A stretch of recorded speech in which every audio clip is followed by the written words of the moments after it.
I'm a believer that this team's going to win the national championship. Something stupid is coming out of his mouth. I don't know.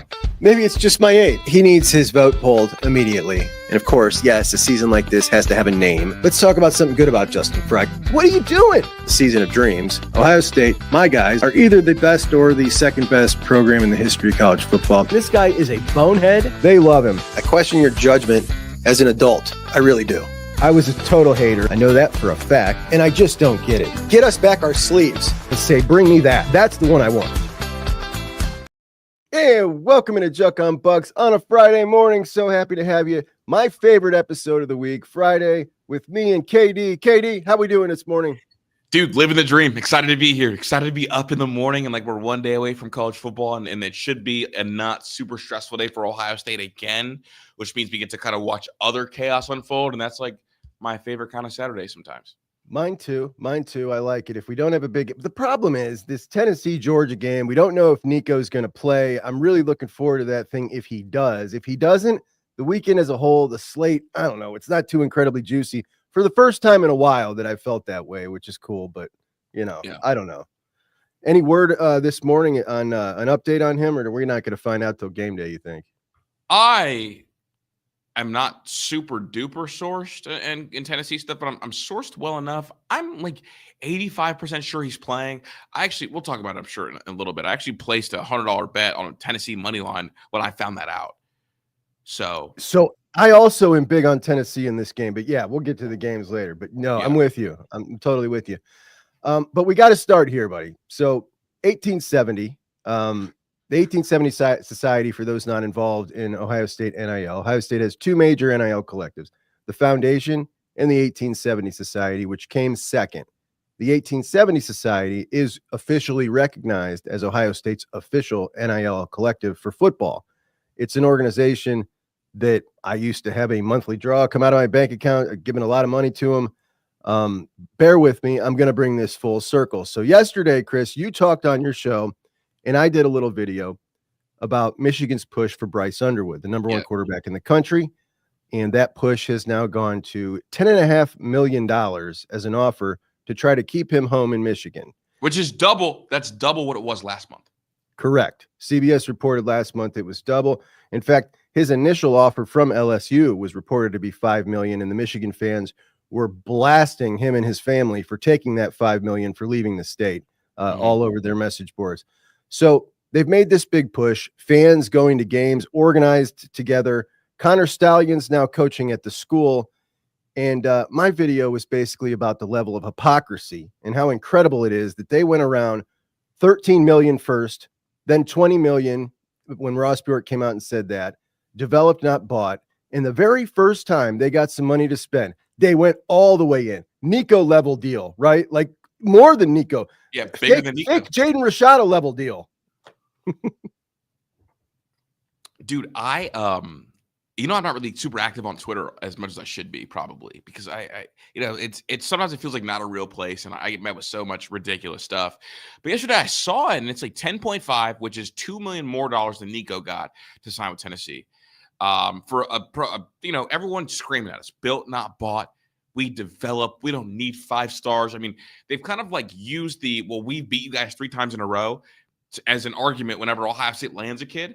And then again, 3 straight years, the best quarterback in their own state, has opted to go elsewhere. And this one's crazy because this is the best kid in your backyard coming off the heels of you winning a national title, wants to go to LSU instead, to the point where you get on where you're just like a kid with a burning his hole in his pocket, like has to spend it $10 million on one kid from your own backyard that lives, I think I saw someone tweeted at me today, lives 20 minutes from campus.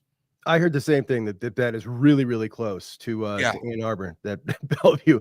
The hypocrisy is just amazing. But the worst part about it is they had a kid named Carter Smith committed, as you know, Chris. Carter Smith, the Florida Player of the Year, a kid who was everything they purport to love. Absolutely in love with Michigan, got a tattoo. And the type of guy that they have said to us for years, this is the type of guy we want. A kid who wants to be there because he loves Michigan.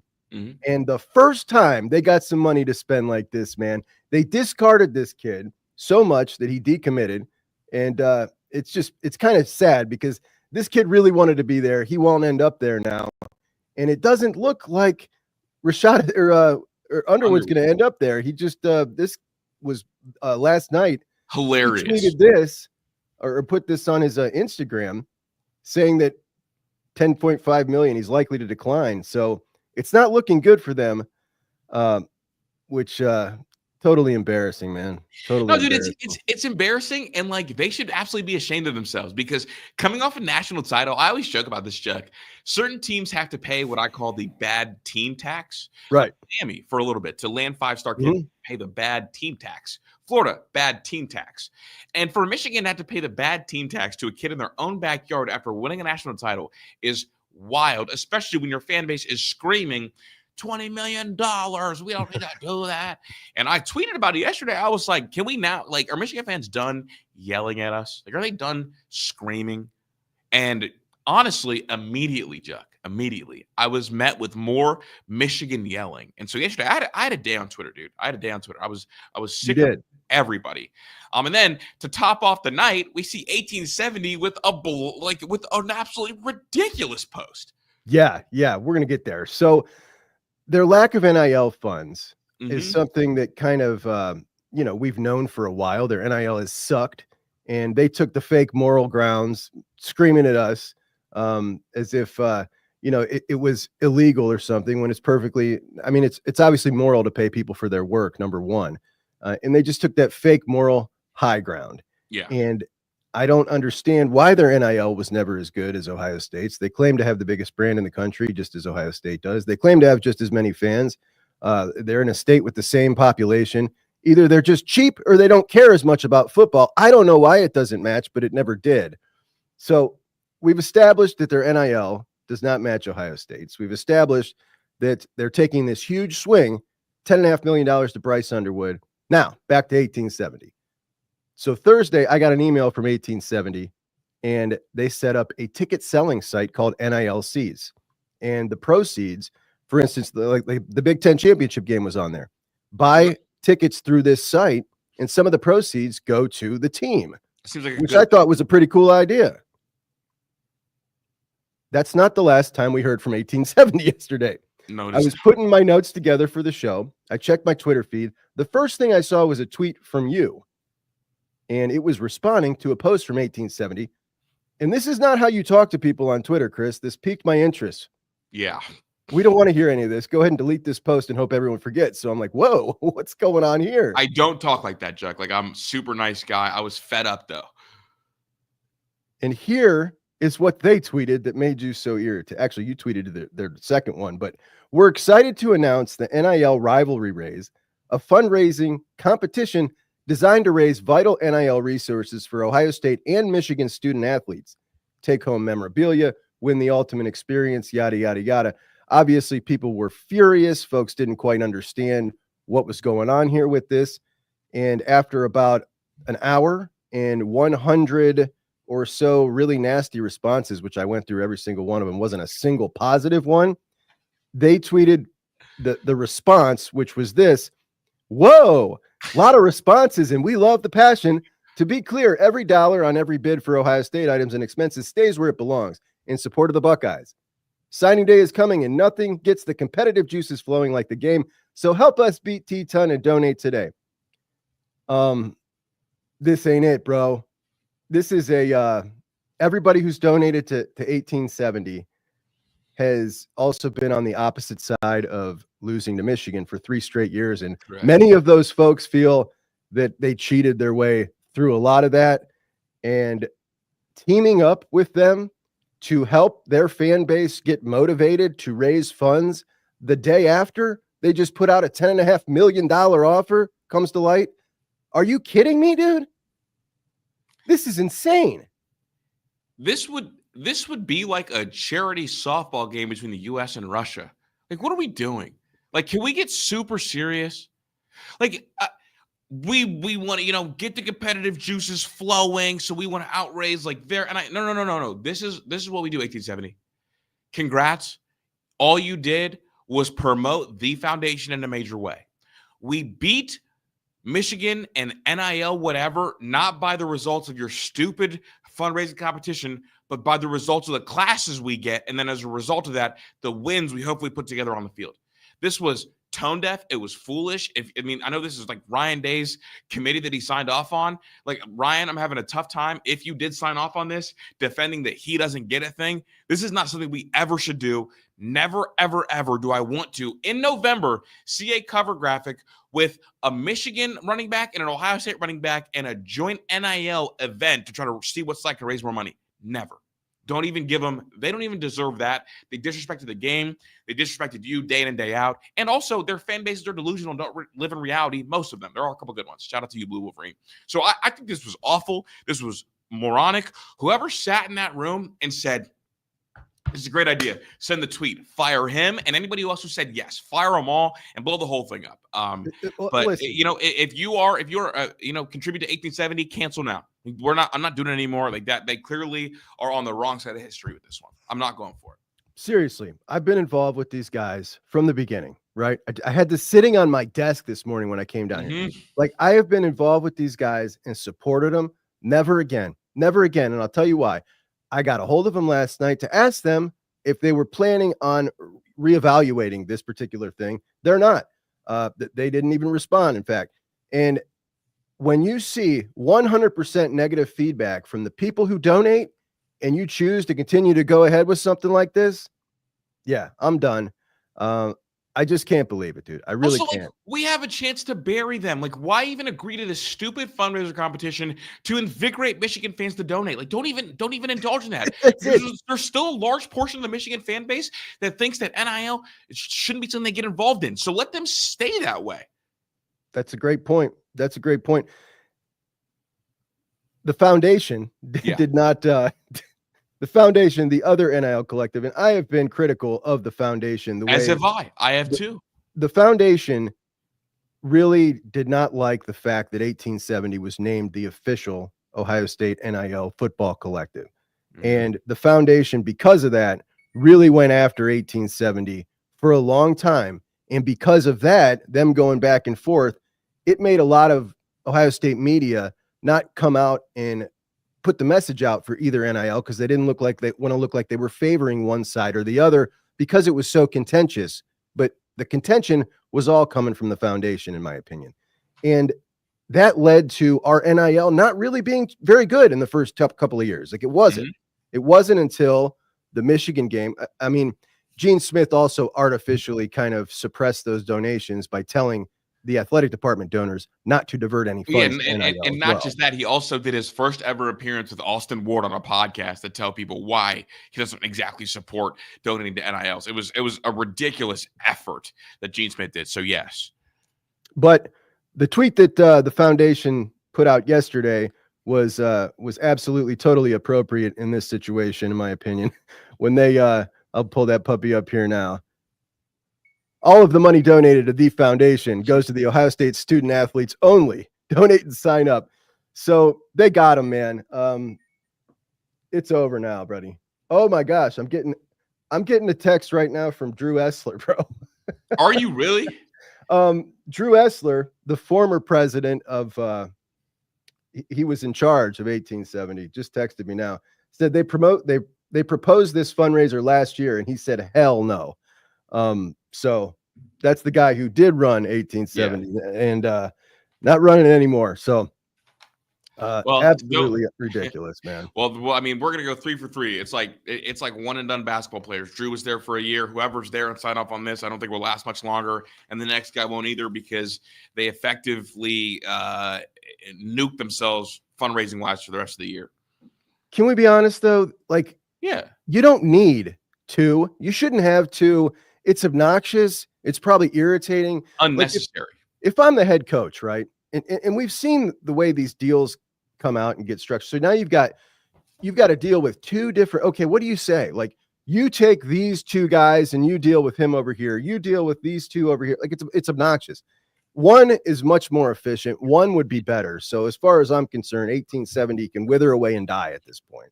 Yeah, I mean, there should only be one anyway. Like, why are we having a competition within the space? Like, all the fans should have like one central focus, one central goal, and it should be for one foundation. That way you keep things centralized and you don't have one side feeling like they have to team up with Michigan to help get things going. Yeah. This one is going to go down into in the record books for the 0.002 percenters, those of us who stay in on all the little nitty gritty stuff. And that's 2 in the week, bro. We had the notebook thing with our boy Ward. And now we got this one. For Austin. We got 2 legendary things here in the last couple of years to go along with the podcast, the Carson Hinsman podcast, and now these 2. It's great. I love it. It's lure. It's Buckeye lure, dude. I'll do a book on it at some point. Maybe not so good news yesterday. TJ Alford, and this is something that you and I have talked a lot about. A bit of a conflicting report is, and the brass came out and said that they think that he's trending more and more towards Miami every day. But he came out and said he's still locked in with Ohio State, but then also kind of double talked on that. So I reached out to him yesterday. Still haven't heard back from him. That's really odd. It's not looking good, I don't feel anymore for TJ, and that really is upsetting. But the thing that I was talking about yesterday was how you and I have always discussed these really, really special type dudes, special type athletic defensive end linebacker body types. Like, they can change games, and playing positions that allow them to use their athleticism gets them in the fold, like a guy like Justin Hill. And that's why we've advocated for playing roles like that. And one of the things TJ said was Miami and Florida State would both allow him to showcase his athleticism more at the linebacker spot, more so than Ohio State. So that's why I think it's very important that they continue to embrace the way they're going right now with the defense. I agree. I can reach out to him too, or reach out to someone who knows him pretty well and get a good answer for you and feed that to you through the back channels after the show. I want your thoughts about Tuesday. So Ryan Day was asked a couple of questions about the big noon kickoff situation, which I think you and I were both surprised just how big that story got. Like, that was everywhere. Huge. I was surprised. I thought at first that was just our little kind of circle deal. It went national. You had all the national guys, the big time guys talking about the situation. So they asked Ryan Day, fed him a couple of layup questions, and he could have said, "We've noticed a change. It's more difficult for us in recruiting. By the way, Jared Curtis not going to be able to come to the Indiana game now because it's a noon game. This is a real thing. Ohio State has had to jam all the visits into the final weekend. We got fancy new lights we're not able to showcase. Our home field advantage is better at night. We never get to showcase it. Our fans love it." He could have said, "I understand their frustration." Could have said any of that. Yeah. He didn't say a thing. In fact, he turned it around and said, "I deal with a lot of outrage," or something like that. So I'm gonna leave this to the people in charge of that. And I'm just like, dude, you got this opportunity here to let the fans know, like, I got your back, without even irritating the Big Ten or the network or the contract, just by saying any of those things I just listed. You're not taking a shot at anybody. You're just saying, yeah, this is not good for us. And instead, he just totally passed the buck. I don't get it, man. I don't get it. I told you before the show, he is like kind of like your local politician. He almost operates in these press conferences like he needs votes to be the Ohio State head coach moving forward. And because of that, he never tries to appeal to the core group that could be his audience. Instead, he tries to appeal to everybody nationally. Like, look, like I'm pretty. And when you do that, he this is what he's missing. Urban Meyer understood, as the Ohio State head coach, everybody within the fan base, that's the most important to me. They need to love me, and I need to approach this in all seriousness and be embraced by them. He didn't care about being embraced nationally because he understood, as the Ohio State head coach, everyone on the outside is going to hate me no matter what. Ryan Day, it feels like, is trying to get the national embrace of people because he thinks that everybody on that inside is already going to embrace him. And by doing that, you almost alienate the group that like really wants to pull for you and root for you. And the outside group, like the outside fans, will never actually like you. And so he gave like a real political answer when it was as simple as like can you just denounce that big noons are bad? Yeah, everyone's denouncing it. Everybody everywhere is. I mean, even James Franklin, showed some emotion when talking about it, being really sarcastic about, "Oh yeah, I love big noon kickoffs." Like, give us something to just like let us know that you are a real person. And sometimes when he has opportunities to do that, he just falls flat. you bring up a good point. I mean, I just speaking as a Buckeye fan, I want to feel the way about the Ohio State head coach that I felt about Jim Tressel, about Urban Meyer. I've tried. I can't force it, man. I've tried. He just won't let me love him. He just won't let me love him, man. Like, you know when I loved him most? It was as goofy as the Lou Holtz thing was. Mm-hmm. It was after that, immediately after that, when he screamed Ohio against the world. That right there, which the whole thing, just seeing his real personality come out, seeing the fire, seeing the passion, I got out of my chair.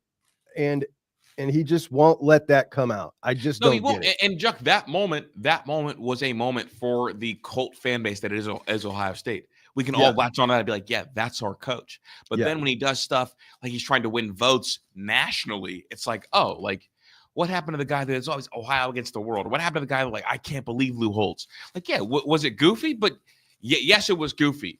But if you look nationally, all the coaches in their own little pockets have the little things they do that some people may consider cringy or corny, but they don't care because it's for the people inside their fan base and inside their locker room. Like Dan Lanning with the whole gladiator thing. Some people thought it was really corny nationally. I did. I thought it was corny as hell, but they loved it. Exactly. Yeah.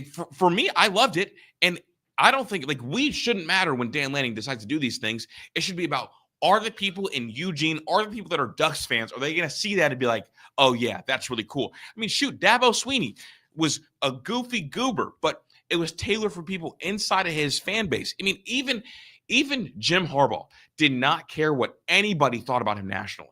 Didn't care at all and embraced the personality and gave enough personality for Michigan fans to latch onto.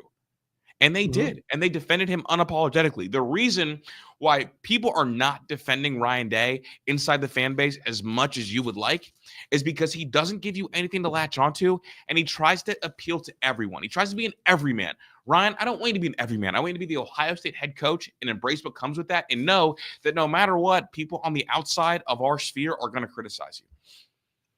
It's exactly right. And there's a lot of Ohio State fans who don't like the amount of criticism Ryan Day gets, don't think it's warranted. And I agree, and I feel bad for him at times, but if he just did things like this, took the opportunities like that, an absolute layup to say, I'm with you, I got your back, I hear you. Yep. If he just did things like that, I think a lot more people would criticize less, just point blank. I really do. I think it would go a long way, man. It would go a long way. Also asked about the turf, the slit seam turf, the slippage. He said after the game, we look to see if there's any slips going on and make sure tests are coming back the way they should.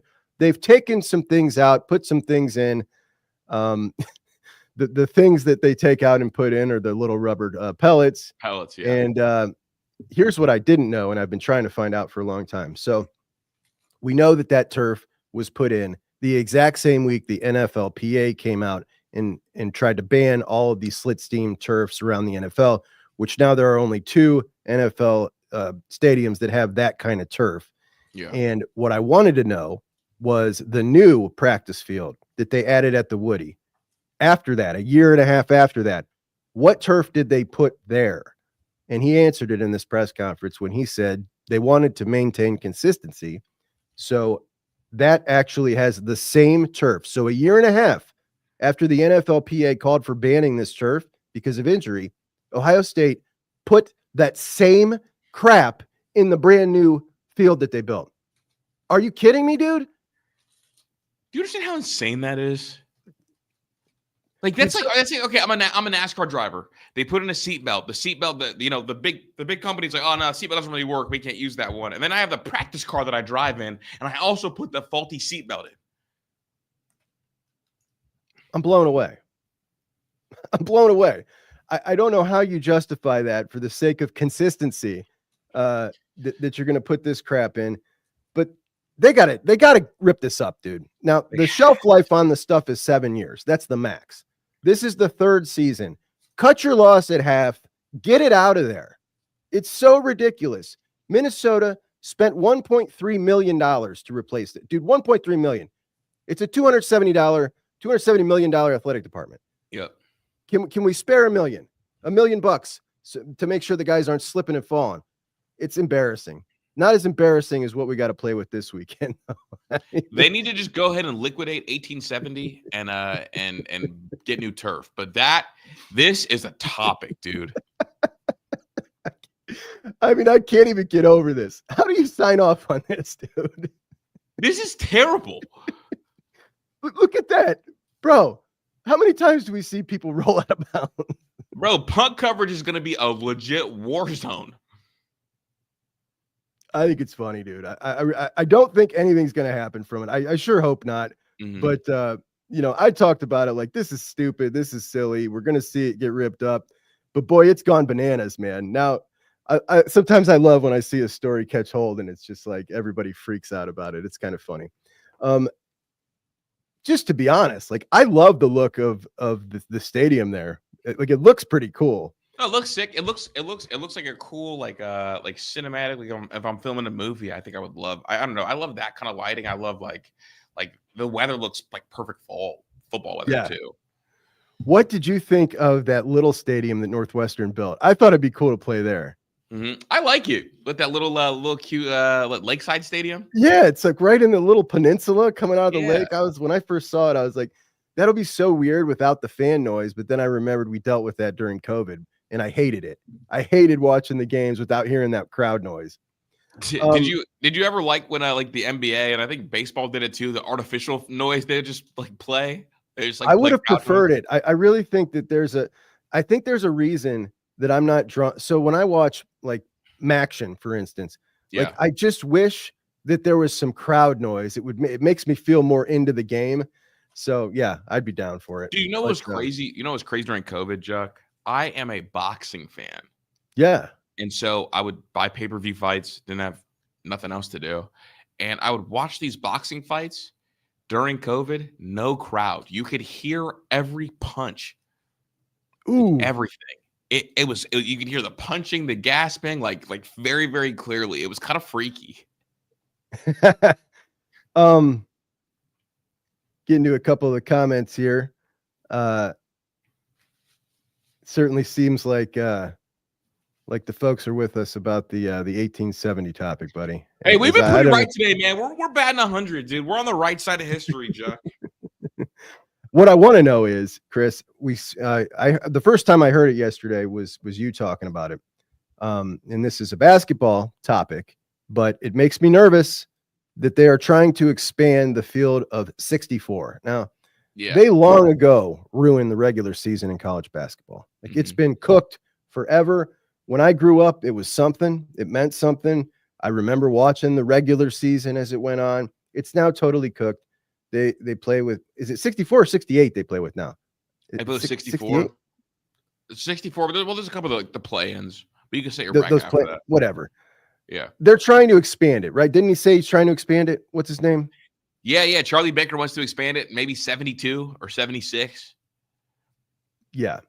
Now we know that this college football playoff, which I think the amount of, I don't know, debate, just the way it feels right now at 12 feels really, really good. I feel like there's going to be a couple teams that get left out that are probably going to deserve it, but that's going to be okay because it's made all of this build up leading up to it really fun because we know that it's very anxiety inducing. It's dramatic. It's fun. We know that they're going to go to 14. We know that's coming. But when I hear this, that they want to take it from 64 in basketball and make it even bigger, it just makes me think, man, eventually they're going to do the same thing to the college football regular season. I mean, that's what this is, right? Like in no world, if you're the president of NCAA, do you look to I almost want to see how expansion is handled because I don't think the expanding to 72 or whatever is going to change March Madness that crazily. But what it does is like, all right, let me do that. Look around, see what people are saying. And if I could do that to basketball, I could definitely do that to football is what it feels like to me, at least. Yeah. It's really interesting. Do you like it? Oh, shout out to the Mustangs. Devin Sanchez team in the playoffs, 56-13. They advance. There we go. North Shore moving on in the Texas playoffs. Our guy. That's Kirby. Mama Sanchez, dude. I can't wait to see Devin get here. Obviously, would love seeing Mama Sanchez in the chat. I've heard a lot of I mean, I talked to Denzel Burke about him. He thinks he'll play right away, dude. Like, he loves him. So I think so too. Did you hear that story that they thought he was when he went to that camp? They thought he was a rookie. Some of the other players. Dude, he was a rookie, dude, and like great family. Like he understands it. They understand it. I had a chance to interview his parents. Like just A1A, man. I'm excited about him and them. Yeah, they're awesome. They're awesome folks. Kirby came out and had some things to say. So there's been the push. Obviously, the Big Ten and the SEC have kind of been, dealing with each other recently, and they've discussed the potential of doing like a Big Ten ACC and basketball challenge in the beginning of the season. And one of the sticking points for the Big Ten is the SEC does not play 9 conference games. Correct. Big Ten does not like this. And Kirby came out a couple weeks ago and basically said, you're going to see coming up soon when the SEC has 2 losses or 3 losses that they're going to start saying the SEC's no good. Look at them because of the losses. And we're going to have to maybe reevaluate talking about adding another conference game. Well, he came out and said it again after the committee just came out on Tuesday. Kirby said that their decision is going to play a factor into the SEC's future scheduling model. So basically, I took it as a threat. Like if you leave Georgia out, like we're definitely not going to play 8 or we're not going to go to 9. What do you feel about the SEC playing 8 or 9? I don't really care. I don't care. I just hope that they never get anything good. I hope that Georgia gets left out. I hope that they just get to soak in misery because they've been so arrogant for so long. I would just love for Georgia to get left out. And really what it comes down to is they can complain about conference games and make those threats. Really, like if you lose 2 games, you lose 3 games, you essentially lose the right to play for a championship in my eyes anyway. So I don't wait a minute. 2 or 3? Well, if you lose 2, you've lost the right to me. I mean, like if you get in, I understand, and like I'm okay with it. If you lose 3, you don't deserve to touch the playoffs, right? I just want to. So philosophically, right? Like, my philosophy here is I want to reward people who challenge themselves in the out of conference. I want to reward big wins more than I want to penalize big losses. Now, if you lose 3 games in a 12-game regular season, should you have the right to play for a championship? I don't think so at 3. Mm-hmm. At 2, if your resume looks like theirs is going to look like when you here, let's pull up their resume. This is what it would look like on the bottom there. This is what it looks like if they beat Tennessee this weekend. That's a win against 10-2 Texas, 10-2 Clemson, 10-2 Tennessee. Those are the 3 best wins of anybody. And then their losses would be to 2 10-2 teams, most likely. That's a hell of a resume to me. But I think the difference here with Georgia is right now, the Alabama and the Ole Miss loss looked so bad, right? Like we just saw Ole Miss destroy them. They quit. Yeah, it's a blowout. I guess for me, Jack, it's like in an effort for me not to water down the regular season. Like I think that if you have 3 losses and a big out of conference win, I can maybe see it. But if you have 3 losses, that means you've lost more than half of your big games during the year. Well, in most cases, for sure. Yeah. And even for them, yeah, for sure. So they got 5 big games. That's rare. That's rare that anybody has 5. If you lose 3, you've lost to then 3 teams that are potential playoff teams. And it's like, if you want to put them in, then basically you're putting them in with the 3 teams that all beat them. Right. But we are going to see plenty of 3-loss teams get in this thing. Like we know think that. So? Well, 3-loss teams that I think we'll only see it if the 3rd loss came in the conference title. So just to be clear, I'm talking about regular season. So we're not going to, Chuck, what 3-loss regular season team are we going to see make the playoffs? Bro, listen, I did these numbers. I went back 25 years since the start of the BCS. Since the start of the BCS, we would have had 51% of the time a 3-loss team included in this thing. We're going to see it plenty. I guess, yeah, but I guess like right now, the way the landscape looks and with the super conference being a thing, I think you're going to have way less. Like, do you think a 3-loss team gets in this year? Like, do you think the best 3-loss team gets in this year? I don't think so. But this is a different. So this year reminds me when I look through at this particular week in 2019. 2019 was a year that saw 3 2-loss regular season teams in Alabama, Minnesota, and Notre Dame all get left out with 2 losses because there were so many good teams. This year really looks like 2019. I don't think that this year, I don't think what we're looking at here is going to look like most years. I think we're looking at a year where there's a lot of good teams. Now, will it stay like this because of the changes we've had? It might. That I don't know. But this year does not look like a normal year. If you take this format and run it back on the last 5, this year it looks like an outlier. I guess I think this is going to be the trend moving forward, though, Chuck, because I think we're seeing the distribution of talent get spread out amongst the top 20, and then I think because of that, you're going to see legitimately like 12, 10, and 2 teams. Like, I don't know. We'd have to see next year because this year I don't think a 3-loss team gets in. No, I agree with you. This year a 3-loss team really can't because we're looking at when we look at these big SEC, the 6 of them that are potentially up for the playoffs still, and there's really only 6. We only got 2 games, this Tennessee-Georgia game and then the Texas A&M game at the end of the season. Those are the only 2 games between those 6 that are playing for it still. The rest of it, they got technically rivalry games. Tennessee's got Vanderbilt. Georgia's got Georgia Tech. But a bunch of them are going to have 2 losses. And because of that, we're not going to see a 3-loss in this year for sure. But no, I think you make a good point that moving forward with the talent kind of distributing between the top guys, and that's all it is, by the way. It's the top guys have leveled off their talent. When we talk about parity, like we're not talking about the guys down here getting moved up. Like, let's take a look at the playoff right now. You've got nothing but a bunch of historical great teams. You know what I mean? And then you've added in BYU because you're adding in the Big 12. In Indiana, that literally one team popped up out of nowhere and became kind of that dude. But the rest of them, Georgia, Penn State, Ohio State, like Notre Dame, Alabama, these are all historical powers. Yeah. So it's going to be interesting. Who is your well, let's just get to our games, buddy. So we'll start with Ohio State, Northwestern. The Buckeyes, a 28.5-point favorite. They covered last week. I did not expect that they would. You took the Buckeyes to cover last week. You definitely you won that one. At Wrigley Field, we got the goofy turf.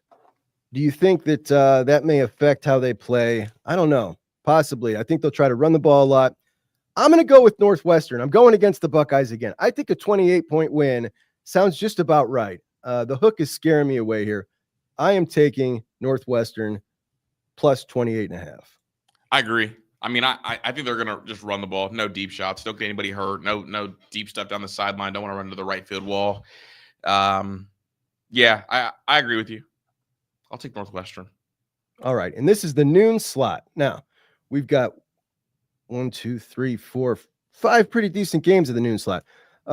Texas and Arkansas. This one, number 3, Texas heading into Arkansas. Texas minus 12.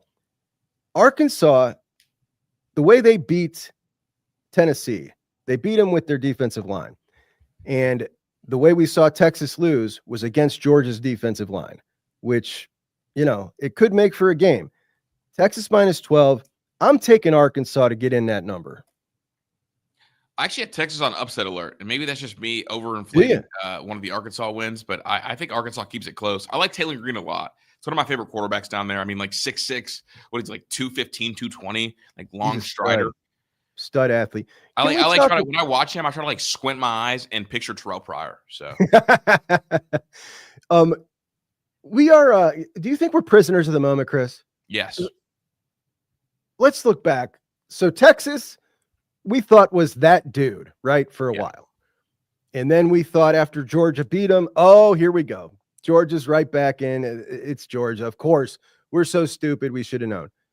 And then last week we see Ole Miss, who lost to Kentucky at home, Alabama, lost to Vanderbilt, and we see them last week against LSU, against Georgia, and all of a sudden everybody's saying, all right, this is the toughest matchup, including myself. Alabama, toughest matchup. Ole Miss, toughest matchup for the Buckeyes.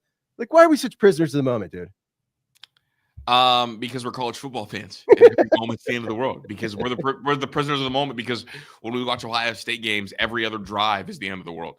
That's for sure. So nationally, that's kind of because we're like forced to try to ace this test. We don't have all the information we get, and like I don't know, just we don't have all the information. So no, I mean it's just natural human, and we're in like social media era. So like these moments always feel like they last so long because it's like you play one game, then you got 7 days between the next one.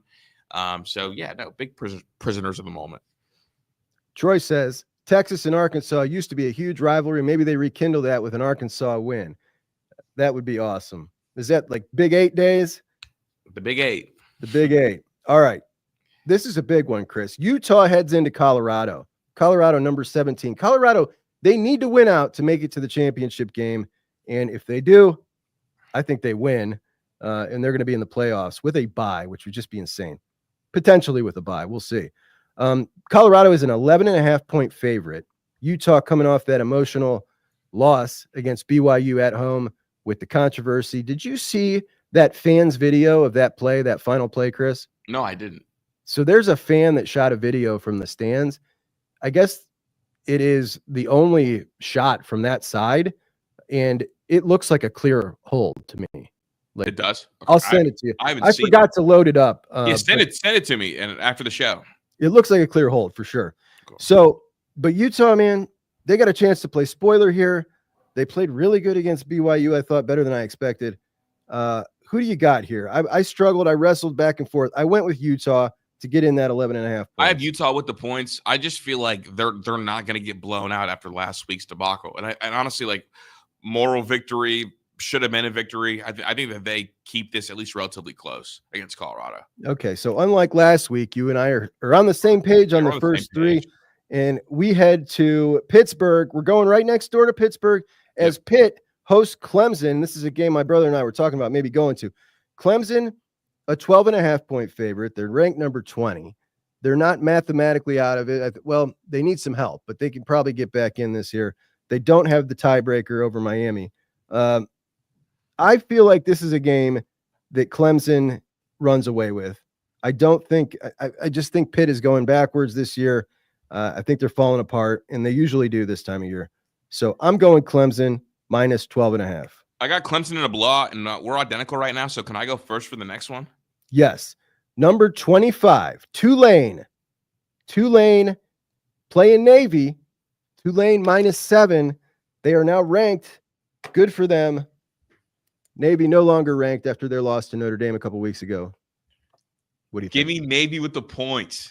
Yeah, I also have Navy with the points. Oh, my goodness. Wow. Interesting. All right, we head to the 3:30 window, my favorite window, because it's not too late and it's just right. LSU in our SEC game of the week. Well, it's not really, but, you know, that time slot anyway. The classic SEC game of the week at 3:30. LSU -4 heads into the Swamp to take on the Gators. LSU number 22 in the country. We know what happened to them last time they were out. It did not look so hot. They've got the governor and the student council fighting with each other about live tigers on the sidelines. I think that LSU is going to cover this 4 points. I wanted to go with Florida, but I just think they're going to have a bounce back. Who do you got? Give me Iguodala. I got DJ Lagway in them. I have LSU on upset alert. We're chomping it. Okay. Chris is chomping it.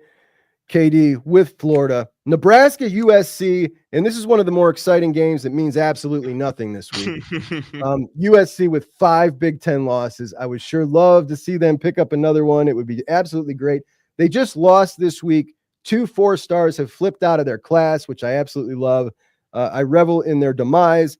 Nebraska getting 9.5 points, heading out there. And I think USC is going to cover this. I think Nebraska's falling apart. We don't really know how Dylan's doing. Raiola, he might be still injured. I'm just not buying it with Nebraska. But it's the USC backup quarterback. Like, he lost the job to Miller Moss, and now he's supposed to be the answer. Well, Miller got it. He was just the presumed starter heading in from that bowl game last year, right? Like, I don't know. I don't trust the kid, but I also, Nebraska just fired that idiot offensive coordinator and brought in Holgo. Man, Holgo on 1 week, give bro. me Dana Holgerson, man. Okay. No, I'm doing the right thing again, man. Give me Dana. 100%. I knew you were going to go with Dana. I knew it. I knew it the whole time. He might look like the real Pat Mahomes this week. Five wide. Omaha. All right, Missouri, number 23, heading into South Kakalaki. They're heading into the Willie B. South Carolina -14. Missouri, still just 2 losses, but for some reason, everybody talks about them like they're total trash. I don't think they're total trash, but it doesn't sound like they're going to have their starting quarterback either, which is why this line is probably so big. I wanted to go with South Carolina in a blowout, but I trust my man. My man Drink is going to get these guys up. I'm going Mizzou +14. I don't think Missouri scores 1 touchdown. That's a sucker bet. That's your sucker bet of the week. I'm going to hold you to that one. All right. Arizona State, ASU, and a sneaky ASU. Kenny Dillingham, man. I love this kid. And he is a kid. He's like 26 years old. ASU heads to K-State. K-State number 16. Now, these two teams have virtually identical resumes, but Arizona State unranked, K-State number 16. And I think they're getting way too much love here as they are an 8.5-point favorite. I'm taking Arizona State. So am I. All right. The quietest 7-2 team in the country, man. There we go. I don't get it. I don't get it at all. All right, on to the evening slate, which is a garbage slate, bro. We've only got 2 interesting games tomorrow night, and that is, one of them is not really even that interesting, but Oregon heading into Camp Randall to take on Wisconsin. Oregon, the number 1 team in the country. I mean, and it is a clear number 1. -14, which I think is too low. I like Oregon to cover that 14 over the Badges. UC Pate has them on upset alert, man. This is like their second time in 3 weeks traveling across 2 time zones to go play. So maybe this is a hopeful thing. I hope Luke Fickell keeps it close. I need Oregon to bleed a little bit late in the year. They bled a little bit early. I need them to bleed now. What is it? 14? You said 14. Yeah, Wisconsin only loses by 10. Okay. Tennessee, Georgia. We both like the Vols. Yeah, money line. And that is -10. So that money line is going to get you a good payout. I put $100 on it, Jack. All right. What's the payout? Wouldn't be like something. I don't know. What's the math on that, Pat? You got a plus 300, right? Yeah. So 400 total. Yeah, you hear that, Jack? Right. 400. Yeah, Jack. I'm gonna take you to Ken Stewart's after this hits. Hell yeah. All right. And the late game, which is a good one. We got a 10:30, a nice late game. Kansas, BYU. And this is at BYU. BYU at night is a fun venue. I encourage anyone who hasn't seen that to stay up and check that out. And BYU -2.5. They have got to beat Kansas to stay undefeated. Kansas has been hot, fresh off that shocker last week. And I like Kansas. The hottest 3-6 team in the country. Give me Kansas money line. Kansas money line. The thing is, like, if the football gods exist, which I'm doubting if they do, because they shouldn't have let Michigan win last year. If That's the football gods exist, they should absolutely make sure Kansas wins. You want BYU to be out of this conversation? Yes. Why? Because I think they lost last week. But maybe that video will change my mind. I think it might. You know, actually, no, I love the Jewish community. I want them to win the conference, but I don't want them to be undefeated. And for those who don't know, they have a Jewish quarterback, and that's kind of a rare thing. So I think it's got to be super rare. Yeah. The Jewish community has really well specifically at BYU for sure, but it's just rare in general. In the BYU or the Jewish community really has grasped onto BYU because of that. They're saying BY Jew and things like that. I'm not saying that. That's what they're saying. No, Chuck, it's okay because he had the shirt with that on. Okay, it's okay to say that. I don't know the rules here, man. I think so, right? Like, it's gotta be okay to say. Okay, I got the clearance for my PR team here at Menace Sports Studios. Okay, all right, we got clearance. All right, my man. Last thing. Yes, there's been some blowback this week. A lot of the folks talking about who are defending Georgia, saying that they are rated too low, and this would be ridiculous with them being out of the top 12, which of course means nothing because they've got a game tomorrow where they can get right back into it, and it doesn't matter. But they're saying things like BYU would be a 7-point underdog to any of these SEC teams. It's ridiculous that they're rated 6th.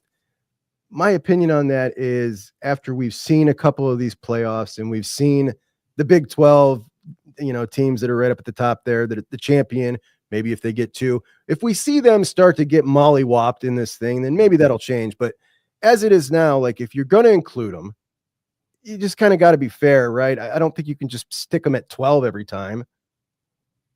No, I don't think the favorites thing matters because like Bama would have been double-digit favorites over TCU the year TCU went to the Natty, but it doesn't matter. Like you got to win on the field. Yeah, so I don't know. I'm with you. Georgia fans are becoming the biggest crybabies in the sport, and it's hilarious to see, especially with the toughest coach in the country. So I'm with you, man. I'm with you. I appreciate you, buddy. Have a good time tomorrow. We'll talk to you later. Yep, I'll talk to you. All right, take care.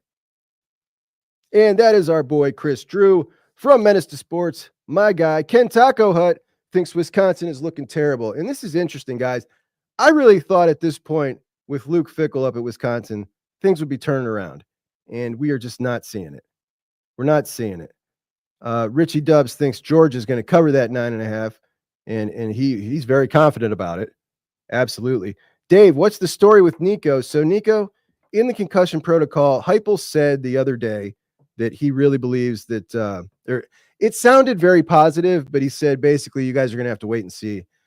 So he's not going to tell us, but he said that he's been, I don't know if he didn't say practicing. He said he's been active with them all week, but I think he's playing for sure. I'm betting like he's playing on Tennessee. Andrew says BYU has not played hardly anybody. BYU has a couple of ranked wins. Let's pull up the resume here.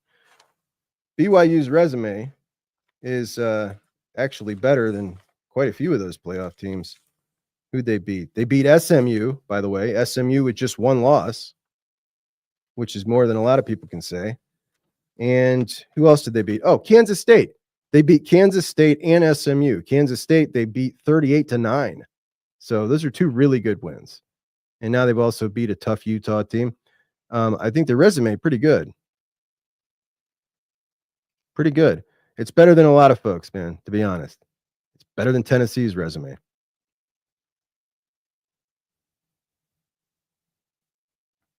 Yep, and Utah. All right, my friends. I appreciate you all so much. I appreciate you for joining me today. Thank you to KD for joining me on Friday. Always my favorite show of the week. And tomorrow, don't forget the Buckeyes got the game at Wrigley. We'll be back on here to do the post-game show, as well as later on today, I will come out with my 10 questions video that we do every week before the game, and then we answer those questions in the post-game show. So join me right after the game. I will see you guys then. Have a good one. Jug and Bucks out.